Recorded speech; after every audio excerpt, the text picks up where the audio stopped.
Hare Krishna Maharaj, please accept my humble obeisances. All glories to Srila Prabhupada. Hare Krishna, dear devotees, please accept my humble obeisances. All glories to Srila Prabhupada, all glories to Gurudev. This is Vrinda from Baltimore. I welcome you all for today's session. For the past 2 days, Maharaj has been giving a wonderful session on the health. So Maharaj, are we continuing on the same topic or is there any other topic for today?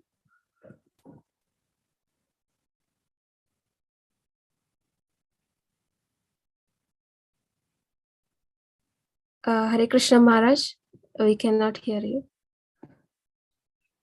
Hare Krishna. Yes. We're going to start a series of verses from the first canto, 16th chapter, verse number 10, and continue.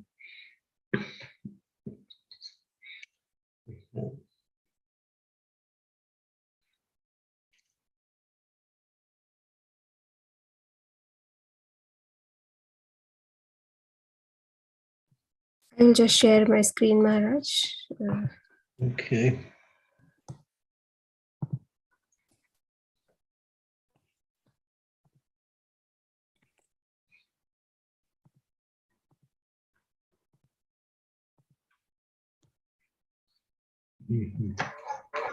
Okay. This centers around Maharaj Pariksit and the age of Kali. And these are verses that are very much talked about by His Divine Grace. So I think they're important. We'll start a series and then continue. Om Namo Bhagavate Vasudevaya. Om Namo Bhagavate Vasudevaya. Om Namo Bhagavate Vasudevaya. Sutta Uvacha Yada Parikshit Guru Jangavasam Kalim Pavristham Nita Chakravartite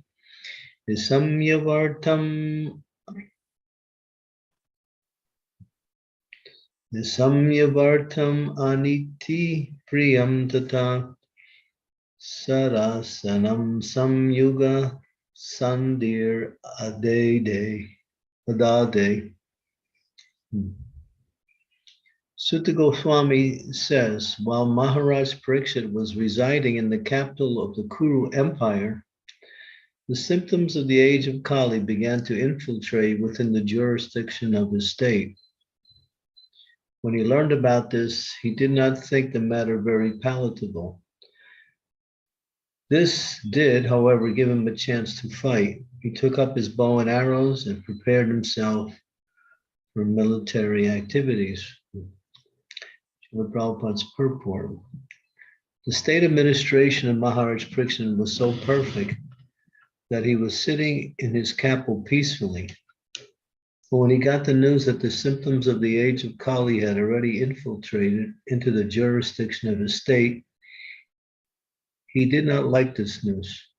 What are the symptoms of the age of Kali? They are illicit connections with women, indulgence in meat eating, intoxication, and taking pleasure in gambling. The age of Kali literally means the age of quarrel, and the above mentioned 4 symptoms in human society are the root cause of all kinds of quarrel. Maharaj Pariksit heard that some of the people of the state had already taken up those symptoms, and he wanted to take immediate steps against such cause of unrest. This means that at least up to the regime of Maharaj Pariksit, such symptoms of public life were practically unknown, and as soon as they were slightly detected, he wanted to rule them out. The news was not palatable for him, but in a way it was, because Maharaj Pariksit got a chance to fight. There was no need to fight with small states because everyone was peacefully under his subordination. But the Kali Yuga miscreants gave his fighting spirit a chance for exhibition. The perfect Kshatriya king is always jubilant as soon as he gets a chance to fight, just as a sportsman is eager when there is chance for a sporting match. It is no argument that in the age of Kali, subsystems are predestined. If so, then why was there preparation for fighting out of such symptoms? Such arguments are offered by lazy and unfortunate men. In the rainy season, rain is predestined, and yet people take precautions to protect themselves. Similarly, in the age of Kali, the symptoms, as mentioned above, are sure to infiltrate into social life. But it is the duty of the state to save the citizens from the associations of the agents of the age of Kali. Parikshit Maharaj wanted to punish the miscreants indulging in the symptoms of Kali, and thus save the innocent citizens who were put into habit by culture of religion. It is duty of the king to give such protection, and Maharaj Pariksha was perfectly right when he prepared himself to fight. Om Gyan Timidandasyad Ganajana Salakaya. Chaksun Militam Yena Tasmai Shri Gurave Namaha. Nama Om Vishnu Padaya Krishna Prastaya Bhutale Srimakti Bhakti Vedanta Swami Iti Namine. Namaste Saraswati Deve Gaudavani Pacharine Nirvisesa Sunyavari Paschatya De Satarine Panchakopa Tarubhyascha Kripa Sindhupe Pacha Patitanam Pavanebhyo Vaishnavebhyo Namaho Namaha Sri Krishna Chaitanya Prabhu Nityananda Sri Advaita Gadadhar Sivasadi Gaur Bhaktavinda Hare Krishna, Krishna Krishna, Hare Hare, Hare Rama, Rama Rama, Hare Hare. So we're hearing about some of the qualities of a perfect leader. One of the qualities here is mentioned that he's always concerned about the welfare of the citizens. Unlike today's leaders, if they have any concern for the welfare of the citizens, it is on the bodily level in terms of economic gain. Therefore, they may be enthusiastic to do something to increase the financial benefits that people can accrue in life, or give some rules and regulations which will restrict certain activities. But they don't do much. Most of the time, they're usually finding ways to keep their office and making speeches about how they are there to help the people.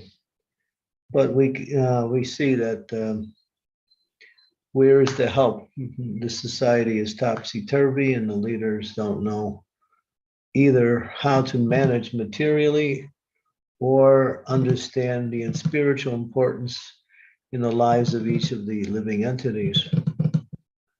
So this is the feature of the age of Kali. Now here we're seeing at the beginning of the age of Kali, these activities, which are considered the pillars of sinful activities, illicit connections with women, meat eating, intoxication, and engaging in gambling, were practically distinct or non-existent in the rule of Maharaj Parikshit, because he was not only a king, but he was known as what is called a Rajarsi.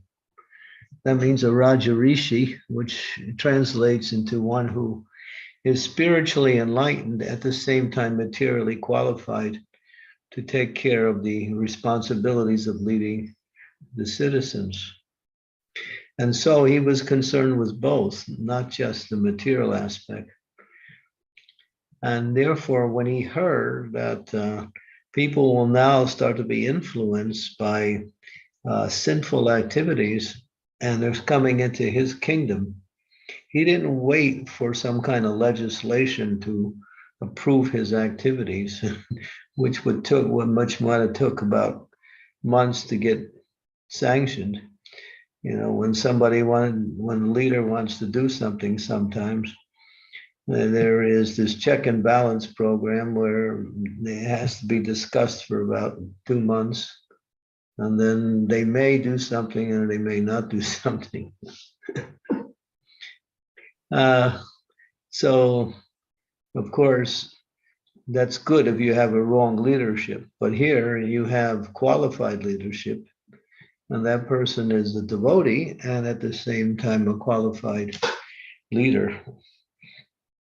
And the symptoms of a qualified leader, one of them, there are many, but the one that's being illustrated here is that concern for the overall welfare of the citizens. Therefore, as explained in Shastras and as was prominent during Vedic times, the king was considered to be compared to the father, and the citizens were compared to be the progeny or the children.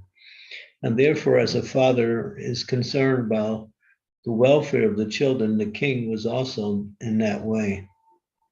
Not like nowadays, their only concern is that if you can give enough taxes so they can go on with their programs to spend money uselessly on building armaments to attack other countries and create unnecessary wars. But here we see a leader who is a real leader, a Kshatriya. A Kshatriya has many qualities as described, and that he's chivalrous in battle, he's heroic, he's also extract taxes, and all those taxes go back into the state for the benefit of the citizens and for the upkeep of the environmental arrangements of the state. Not that they get like $500,000 a year salary, and all they do is create more problems. And so we can see how Kali Yuga has really progressed, and we're only 5,100 years into Kali Yuga. But here, again, and another point that is being made, and which is also quite interesting, the Kshatriya king likes to get a chance to fight. And sometimes they engage in mock fighting in various kinds of matches. And sometimes they go hunting into the forest to kill a tiger just to perfect their martial skills. But here now, a real enemy has manifested, the age of Kali. The age of Kali is slowly, as it's mentioned here, sneaking in, was hardly even noticeable. But when Maharaj Parikshit got the word, obviously from his ministers, who are very much alert to see that the rule of the kingdom was done perfectly, when he received this message, he immediately took up his bow and arrow and went out looking for the perpetrator. Here Prabhupada says,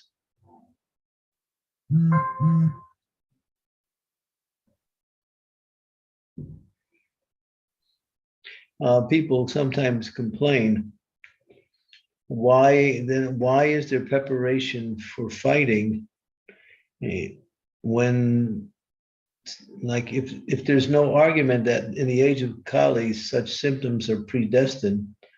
If so, then why was there preparation for fighting out of such symptoms? And it's natural, because obviously it will happen, and therefore, just like one will take precautions knowing it's the rainy season, although it may not be raining, still, because it's the raining season, it is predestined to rain. And people are ready for that, and precautions are taken in advance. So in the same way, it is because the age of Kali is what it is, there will always be difficulties and people who will cause harm and distress to other living entities. And so you can see the perfect king is always ready to give protection. Nowadays, no one gets protection anywhere. Many cities around the world, of course, mostly in the more leading countries, the more what we say economically developed countries, people are always afraid to go out at night and walk the streets because they don't know that at any time they can be accosted, they can be robbed, they could even be killed. And it happens regularly. And so there's no protection, even though they can claim to have a police force, they claim to have, but people are not protected because these police forces are quite inadequate in giving protection. And even if they try, then they seem to fall short. And therefore, people are somewhat restricted. Prabhupada said in Vedic times, even a young girl could walk the streets in the dead of night, and there would be she would not be in any sense fearful, knowing that there would be no one to cause her harm. In other words, the rule was so strong that even if there was a slight indication of that, the king would immediately remove that from society. So here we're hearing about the quality of a true leader, or a real leader, Maharaj Pariksit. Maharaj Pariksit was the last heir to the throne after Maharaj Yudhisthira.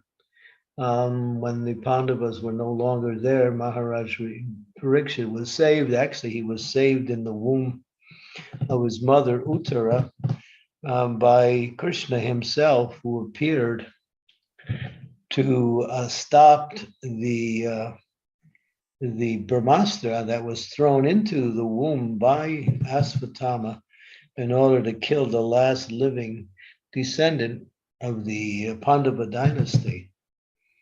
Of course, it's mentioned that Maharaj Pariksit, while he was in the womb, he was killed, but Krishna revived him and brought him back to life. And so he protected Uttara's room in order for the last living heir of the Pandava dynasty to appear and ultimately take the throne after Yudhisthira Maharaj. So the word Pariksit is an interesting word. It means examiner. That's the actual terminology. Pariksit means examiner. He was always examining different people to see if that was the same person he saw when he was in the womb of a baby who saved him at that time. He remembers that person who was Krishna himself, and therefore he got the name Pariksit, examiner. He was always looking for that person who appeared in his womb to save him. And of course, he was the son of Arjuna. And when he was the son of Abhimanyu, who was the son of Arjuna. Yeah, Abhimanyu's wife was Uttara. Abhimanyu was the son of Arjuna, who was killed unfairly when 7 Maharatris from the Kuru dynasty surrounded him in a fight. He was only a 16-year-old boy, and he has no match for these 7 Maharatris, but he fought so amazing that they actually applauded his prowess in fighting, his ability to fight. But still, he was killed unfairly because they trapped him inside of a circle, and he could not retreat. And therefore, when he was trapped, they ganged up on him and killed him. And therefore, when Arjuna heard that, of course, That's a nice story about what happened. The person who arranged for that was, his name was Jayadratha. Jayadratha was the one who arranged for Maharaj Parikshit to be killed unfairly. I'm sorry, Abhimanyu to be killed unfairly. When Arjuna heard about that, he became vengeful against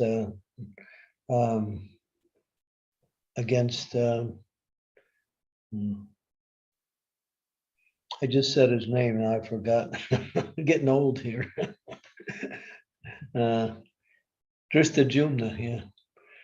Drishtajumna. So, no, Jayadratha. I'm sorry, not Drishtajumna, Jayadratha. So, when the Kurus heard that Arjuna was going to kill Jayadratha that day, they surrounded Jayadratha to give protection, because Arjuna said, either I kill him today or I will enter into the fire and give up my life. So they took Jayadratha and put him all the way on the other end of the battlefield, which was miles and miles away from the main fighting, and surrounded him by many powerful kings who were powerful Kshatriyas to protect him from Arjuna.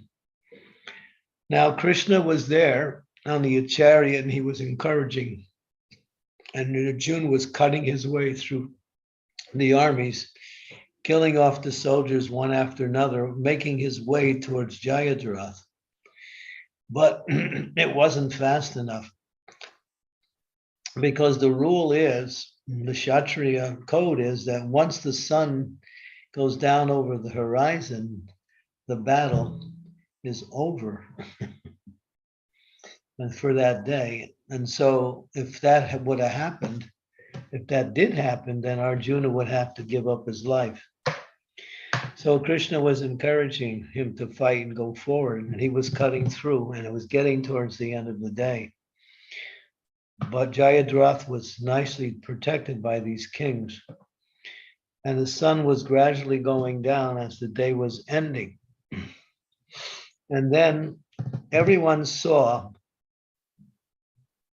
the sun go down, but Krishna told Arjuna, you keep fighting. When the sun went down, all the Kurus threw up their arms in happiness, saying, now Arjuna will have to enter into the fire. Because if Arjuna is killed, then it will be easy for the Kurus to win the battle.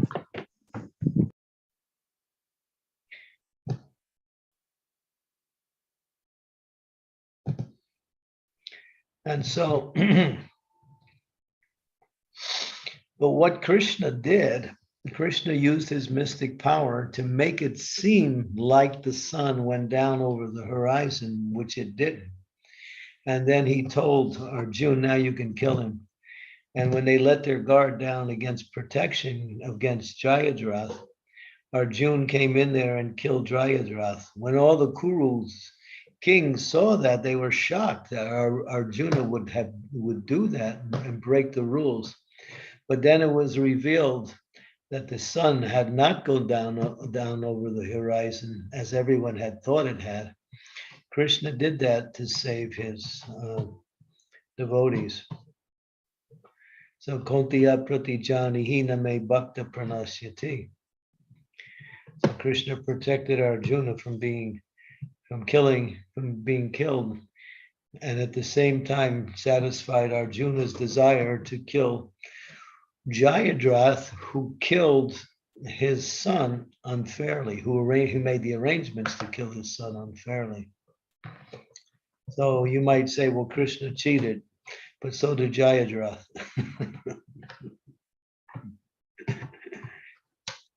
So sometimes they say, when you deal with a cheater, you have to cheat. And now that same, and so they also tried to kill Maharaj Parikshit unfairly, who was in the womb So Maharaj Parikshit was a posthumous child. He never saw his father, who was killed on the battlefield. And now he became, and Krishna wanted to make this arrangement for Parikshit to become the king of the world. As you can see, one of the qualities of such king here. Okay, so we're at the half hour, so we'll end here and see if there's any comments or questions.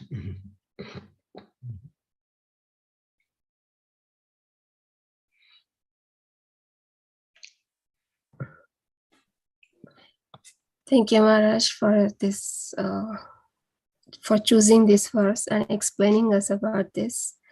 It is wonderful to know about the qualities of a Kshatriya and about this story, and also the story of Jayadratha is also very interesting. I request devotees, if there are any questions, comments, realizations, please go ahead. You can unmute yourself, or you can add your question in the chat. Also, I request all of you to please turn on your videos if possible.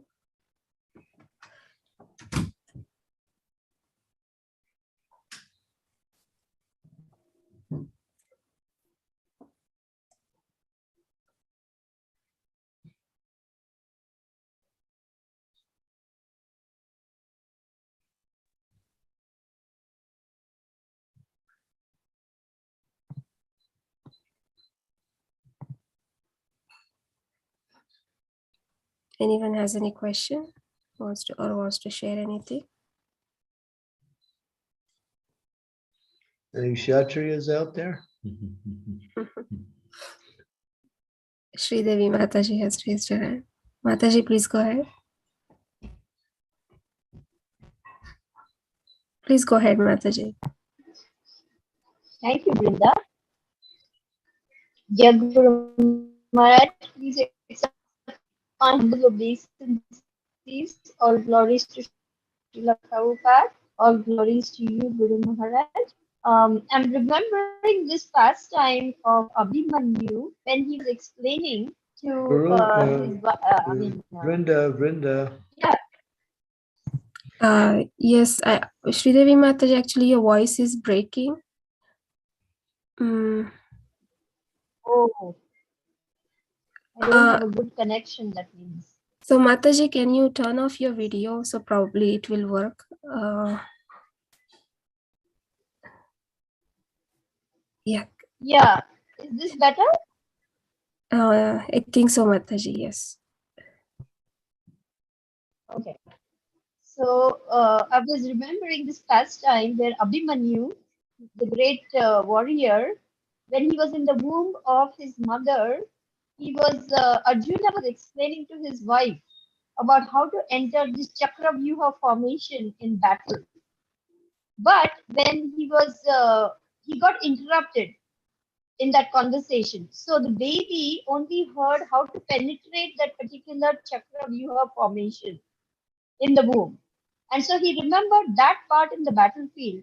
But because Arjuna never completed how to get out of that Chakravyuha, Abhimanyu was a very, very brave and a very brilliant warrior. If he had had that knowledge, no matter how many Maharathis, he could have gotten out of that Chakravyuha. But when Arjuna was explaining that, there was an interruption in the conversation, and so the baby in the womb never got to hear how to get out of that Chakravyuha. And so that is why Abhimanyu got trapped by all those warriors in the battlefield, and then he could not make his way out of that formation. So he knew how to penetrate, but he didn't know how to get out. But otherwise, he could have single-handedly tackled everyone. Yeah, that is correct, because that's mentioned in the narration that he didn't know the science of how to get out. Yeah, that's correct. You might say, well, then the question is why? Why did that knowledge not get to him?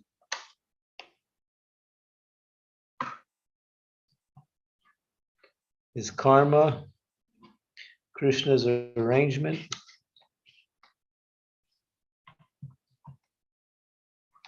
Interesting. that's an interesting point. Why did that knowledge, which was fundamental for him to live, he never received that? Interesting question.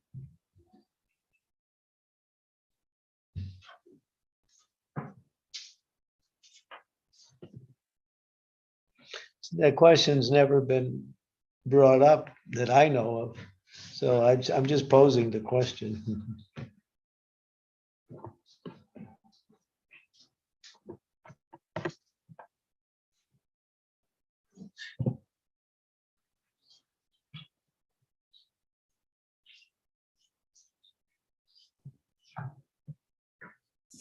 Okay. You use one of those cakes again for the moha. Not the tongue, but the cakes.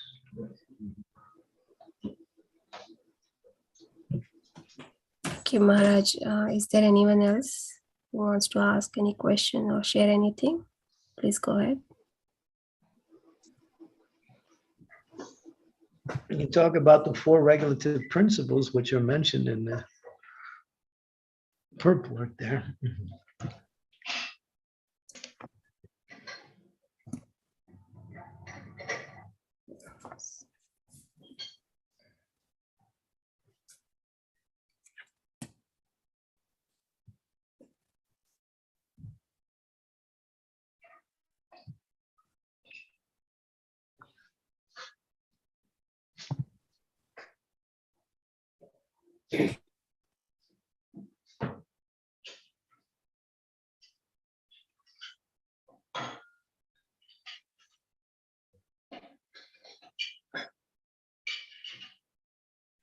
You can talk about the qualities of leadership. You can talk about Kali Yuga. You can talk about the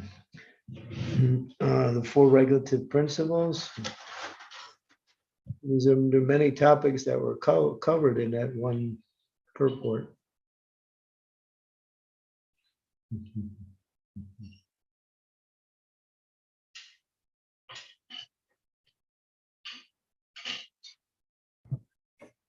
Oh, yes, Mataji, you have another question. Please go ahead. Shri Mataji. Thank you, Vidya. Guru Maharaj, if I may, I want to ask this question, please. The fact that if we follow regulative principles and we follow Vedic culture, we take care of mother cow and father bull nicely, and we follow all the things nicely, then there is peace, there's prosperity, there's happiness, there's joy. Mother Earth yields all bounty, everything is there.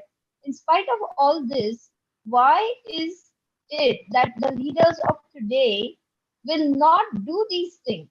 Why do they not follow what Krishna has given us to live peacefully and happily in this world? Because they're filled with envy, lust, anger, greed, illusion, and pride.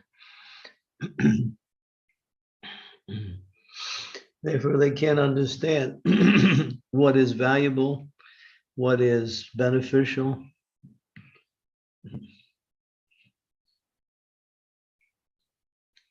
These 6 qualities that I mentioned are the enemies of the conditioned soul. As you remove them, then it becomes easier and more natural to be able to understand and to act upon something that is beneficial or coming from the supreme authority.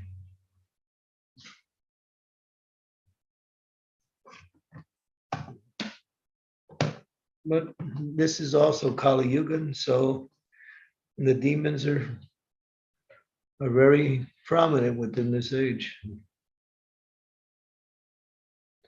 As rain is prominent in the rainy season, so demons are prominent in Kali Yuga.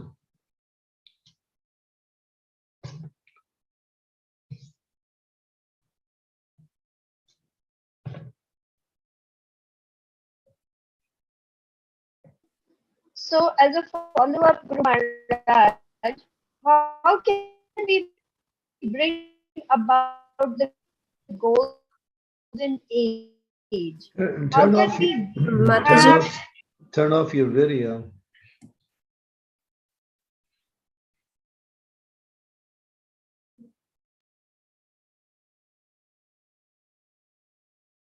is how can we bring about the golden age?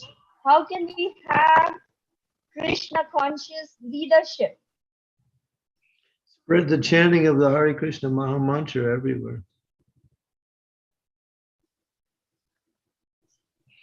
Intelligent people, innocent people will take it up.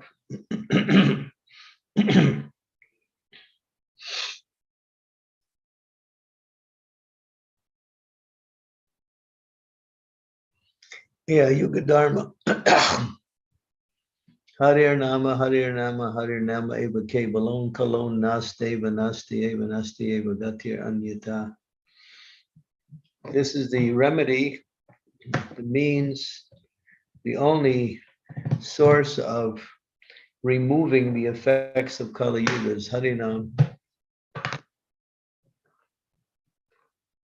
It's Krishna in the form of his holy name, which descends upon the world.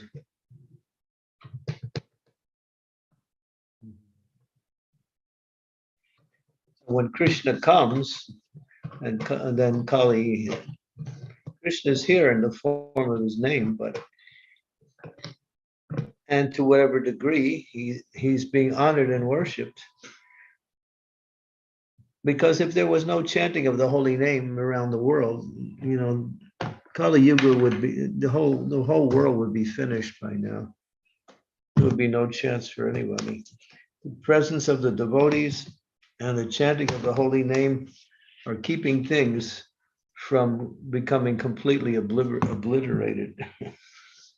You may think that's a very grandiose statement, but when you see how bad the world is, you can understand. People are literally breaking the four regulative principles as an everyday affair. Sinful life deteriorates everything. There's only some goodness left in the world due to the presence of God consciousness, true God consciousness. That's all. Kali Yuga is so bad.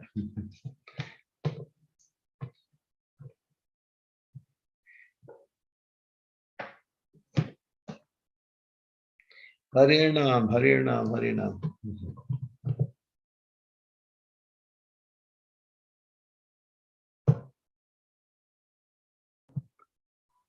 thank you, Maharaj. Devananda Pandit Prabhuji has raised his hand. Prabhuji, please go ahead. Hare Krishna. Guru Maharaj, please accept my humble obeisances. All glories to you, all glories to you, Shri Father. The question is, during a conversation with devotees at the 2030 Bhakti Santama Festival, you mentioned that ISKCON lacks Kshatriyas. Has the situation changed since then? Thank you. I wasn't able to hear the question. Did anybody, did you hear it, Linda? I could not hear the last part, Prabhuji. No, There is a lot of sound coming from your side. Would you like to type it in chat, Prabhuji?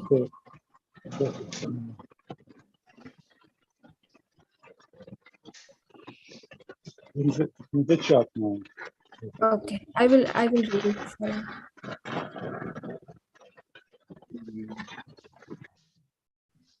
Maharaj, he has put a question in the chat.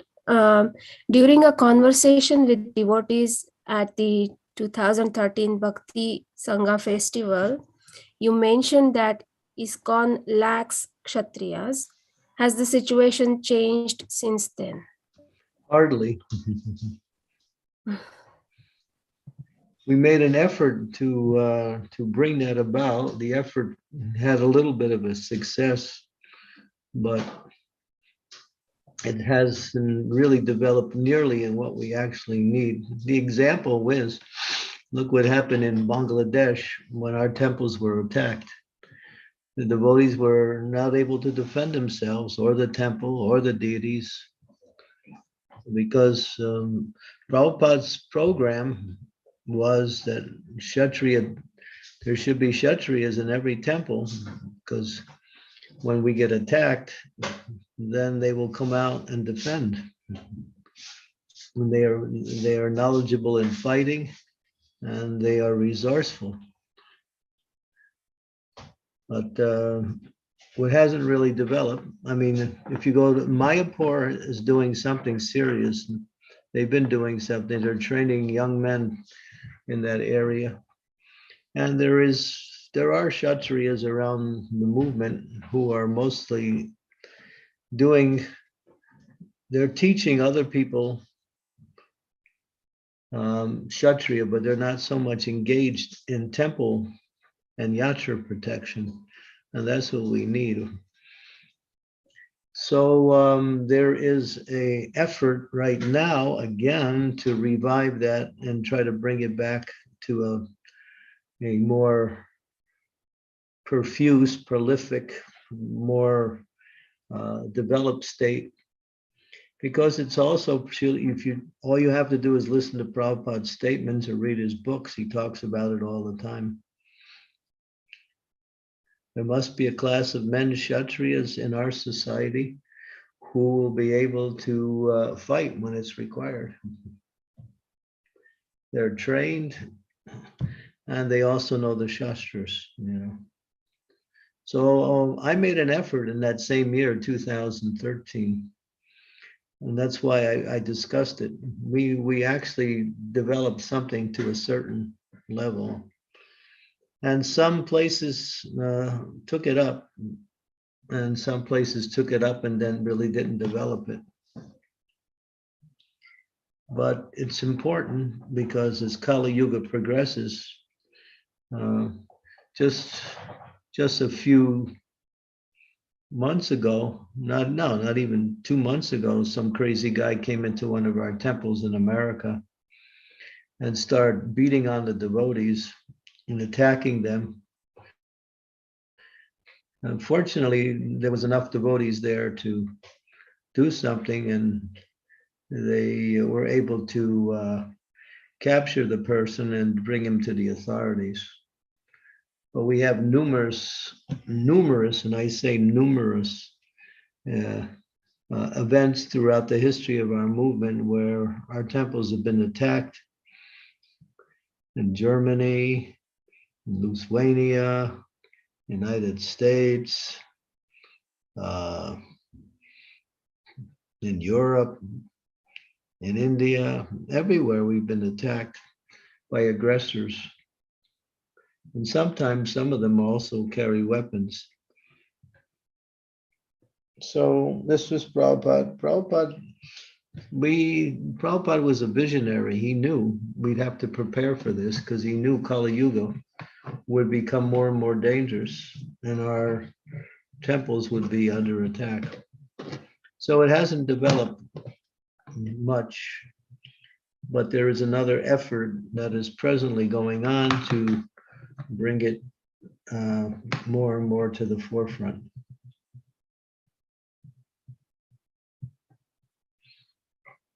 Unfortunately, the whole society doesn't see the need for it, or if they do, they're not acting on it. So, yeah.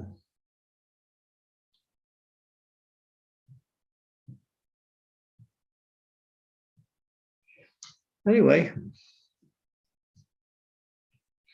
that's the situation from now. You can investigate farther and you'll see what's going on in different places.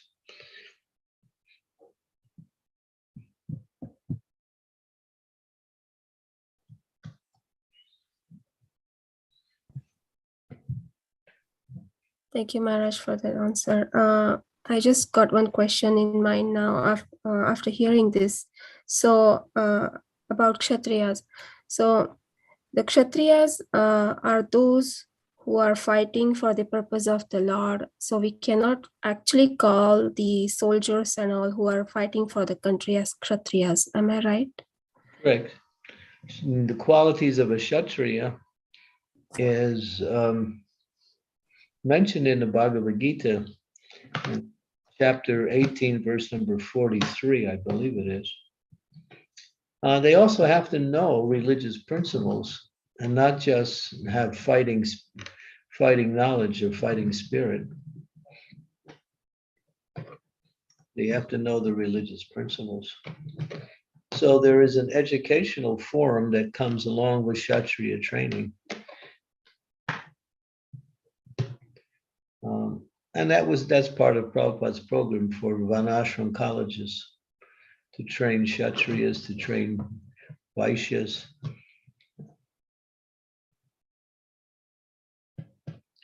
We're making another effort. If you know of anybody who wants to get involved with a program for development, just send their names to me, and we're going to try to revive this attempt to bring Kshatriya Dharma back into ISKCON. We're trying for our second phase.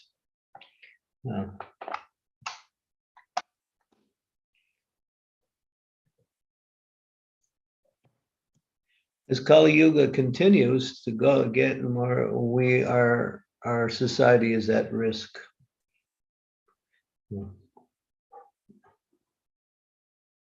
What happened in India is indication of that, but it's happened all around the world.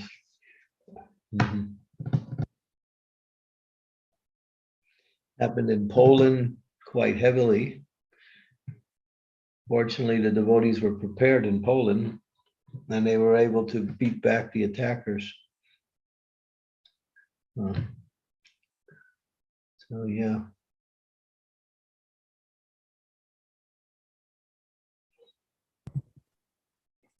Yes, Maharaj. Even recently it happened in Bangladesh, and it was two bad. incidents, yeah. Yeah. So it's going to happen again. It's just the way Kali Yuga is. They will find reasons to attack religious groups. What happened in Lithuania was horrible. That was a disaster. That happened at least 30 years ago, but the result was terrible. The whole temple practically got destroyed, got looted. Devotees were injured very seriously.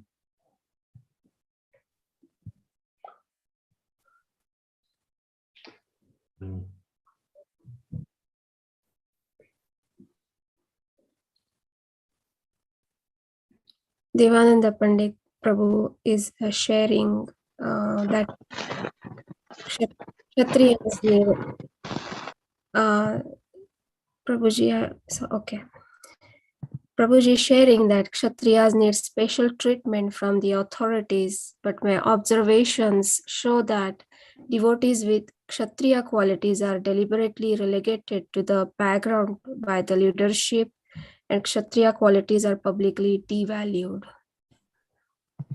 Read that again.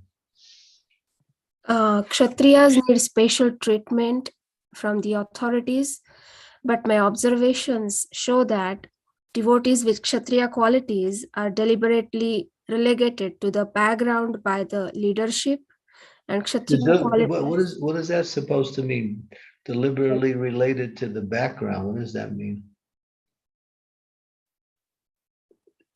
He's saying Kshatriya qualities are publicly devalued. That point also he's mentioning.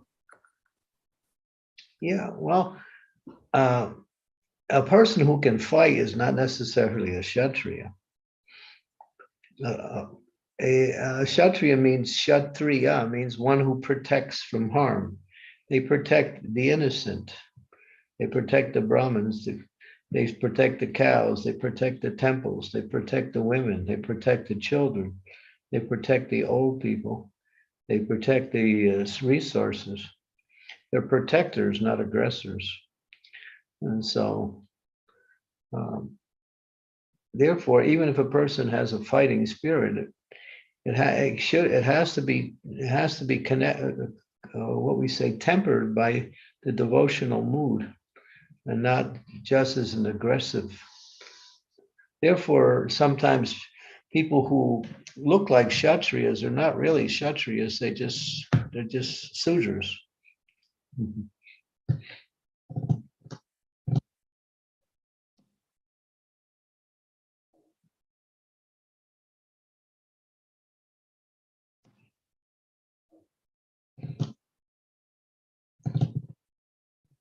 Education is there. Kshatriya training needs both martial education and shastric education also. There's one devotee, he lives in Italy. You can go on his website. His name is Murari Chaitanya. And he's written a book on Kshatriya Dharma. I think he wrote it in Italian, and it's also been translated into English. He's a real Kshatriya, true and true. I know him personally. He has all the qualities of a Kshatriya. He has the knowledge of a Kshatriya. There are many devotees like that in our movement who are like that. They are really protectors of the innocent and not simply expert fighters, you know.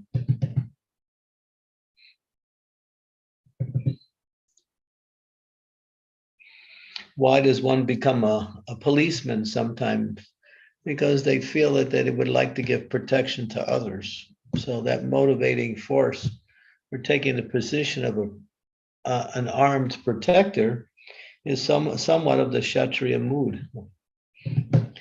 But unless it's developed along with the other qualities, just like, okay, go to Bhagavad Gita, chapter 18, verse number 43.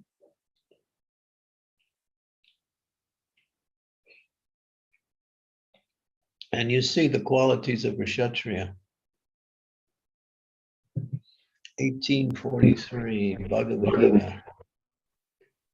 Heroism, power, determination, resourcefulness, courage in battle, generosity, and leadership are the natural qualities of work for the Kshatriyas.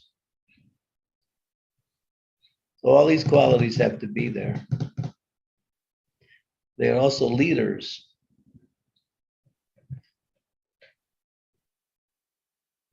They're also very generous in terms of, as a leader, they may collect taxes, but they always bring the taxes back into the benefit, for the benefit of the welfare of the people. Yeah, so you have, these qualities have to be there. Otherwise, it's not actually a Kshatriya.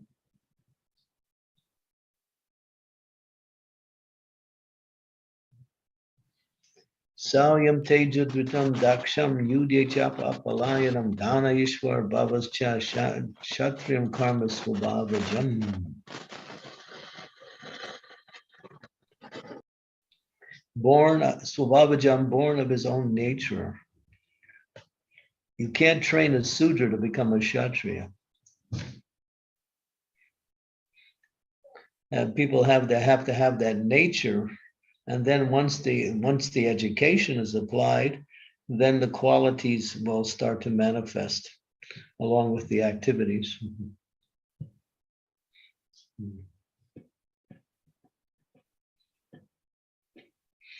But we need Kshatriyas in our society. That's definitely for sure. Along with Vaishyas too. Brahmins, we have a lot of Brahmins.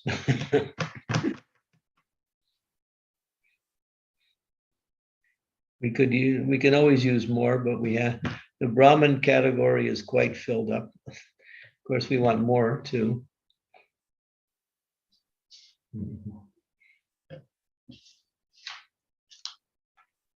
Okay, so Devotees, are there any more questions, comments? He wants to share any realization?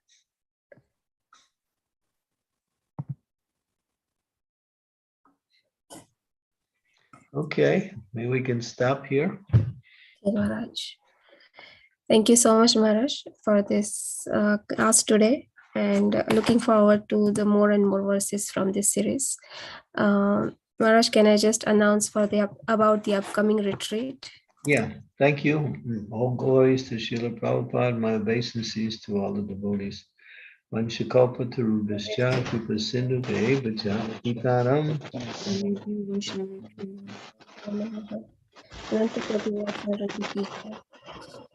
So, dear devotees, I will just announce about the upcoming retreat, which is going to take place between June 24 to 27 in the Vedanta Lincolnshire, UK. All disciples and well-wishers of Maharaj are welcome. For more information, you can always email at cmsretreat22@gmail.com. You can complete this registration form as soon as possible because places will be allocated on a first come, first served basis. So this is a wonderful opportunity to take association of all the devotees and Maharaj. And we also have guest speakers, His Grace Bhuta Bhavana Prabhu and Her Grace Chiti Shakti Mataji. So with this, with all of your permission, we will end the call here. Thank you all so much for joining, and we'll see you tomorrow. Hare Krishna.